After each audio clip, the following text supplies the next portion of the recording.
राजनीति, आंदोलन, किसान, करप्शन, गरीबी, इन सभी मुद्दों पर आवाज उठाएगा अब तक न्यूज इंडिया। सत्ता के आगे जब भी सवाल कमजोर पड़ने लग जाए तो सवाल उठाने पड़ते हैं। बोल के लफ्ज आजाद है तेरे, बोल के सच जिंदा है अब तक। नाज़रीन, इस्तकबाल है आप सभी का अब तक न्यूज इंडिया पर। मैं जाबिर शाह और आप देख रहे हैं अब तक न्यूज इंडिया इलेक्शनी खबरें।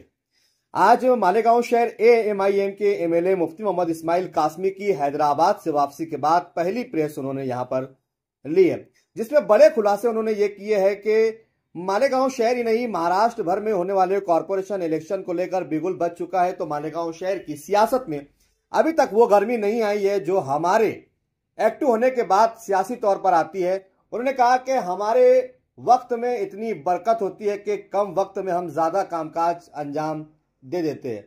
और इसी के साथ साथ उन्होंने इलेक्शन पर अपनी बात रखी। उन्होंने कहा कि मालेगांव शहर की कुछ सियासी पार्टियों के पास से कुछ लोग जो नाराज होकर हमारे पास आ रहे हैं, असल में बात यह है कि वो नाराज होकर नहीं बल्कि हमारे पास भेजा जा रहा है। ये एक साजिश और प्लानिंग के तहत किया जा रहा है। कुछ लोगों को हमारे पास भेजकर हमारी वोटों के जरिए चुनकर आने के बाद उनका इस्तेमाल किस तरीके से किया जाएगा, ये भी एक प्लानिंग है।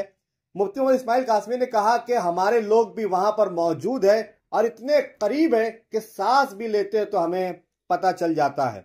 तुबा कॉस्मेटिक कंप्लीट स्किन सॉल्यूशन आपके लिए लाया है। धूप से बचाने वाली डे क्रीम, सौंले चेहरे को गोरा करने वाली नाइट क्रीम, फुंसियों के लिए TC skin cleaner and serum, सर्दी में जिल्दों को ताजा रखने वाला मॉइस्चराइजर, 7 दिनों में गोरा करने वाली क्रीम, आंखों के नीचे कालापन को दूर करने वाला टीसी डार्क वे सीरम, हाथ और गर्दन का कालापन दूर करने वाला साबुन। हमारा पता याद रखें, कुसुम्बा रोड, औलिया मस्जिद के सामने, तुबा कॉस्मेटिक कंप्लीट स्किन सॉल्यूशन। वही उन्होंने दूसरी बात यह कही कि मालेगांव शहर असेंबली इलेक्शन में जो लोग मेरे साथ थे, मेरे साथ जिन लोगों ने ईमानदारी से कामकाज किया, वफादारी की, पहली और अव्वलियत दर्जी उन्हीं को दी जाएगी जो असेंबली इलेक्शन में मेरे साथ थे। बाद में आने वाले लोगों के ताल्लुक से मेरे पास कोई जानकारी नहीं है। जिन लोगों ने भी उनसे बातचीत की है, वादा किया है, मुझे इसका कोई इल्म नहीं है। रही बात उनसे पूछे गए सवाल में कि इस वक्त मालेगांव कारपोरेशन के इलेक्शन के टिकट बांटने की जिम्मेदारी किसके सर पर होगी, तो उन्होंने कहा कि इस वक्त महाराष्ट्र में कोई भी किसी भी ओहदे पर फाइज नहीं है, जिम्मेदार है, लेकिन किसी के पास भी ऑफिशियल जिम्मेदारी नहीं है। इम्तियाज जलील जो महाराष्ट्र एमआईएम के सदर है, वो जिसको जिम्मेदारी देंगे वो जिम्मेदारी निभाएगा। वहीं कांग्रेस पार्टी से गठबंधन पर उन्होंने कहा कि हमारी बातचीत चल रही है, लेकिन अभी हम अंतिम फैसले पर नहीं पहुंचे हैं, बहुत जल्द उस पर भी बातचीत हो जाएगी। एमएलए मौसूफ का इस तरीके से खुलासा करना कि लोगों को भेजा जा रहा है, ये मालेगांव शहर में उन लोगों के लिए एक बहुत बड़ा सवाल है जो कहीं ना कहीं दूसरी पार्टियों से नाराज होकर एमएलए मौसूफ की पार्टी में शमूलियत इख्तियार कर लिए हैं। कई अपने गलों में मफरल डाल लिए हैं, एमआईएम से लड़ने का ऐलान कर दिए हैं। मीडिया में उनके स्टेटमेंट आ गए हैं, सोशल मीडिया पर उनके बयान वायरल हो गए हैं। लेकिन एमएलए मौसूफ का यह बयान आना कि उन्हें भेजा जा रहा है, कहीं ना कहीं अब ऐसा ना हो कि धोबी का कुत्ता घर का ना घाट का, ना यहाँ के रहे ना वहां के रहे। अब इनका क्या होगा अल्लाह ही जाने। क्या इन्हें यहाँ भी टिकट मिलेगा या नहीं मिलेगा, या फिर ये बीच में लटकती तलवार की तरह इनका सियासी कैरियर हो जाएगा।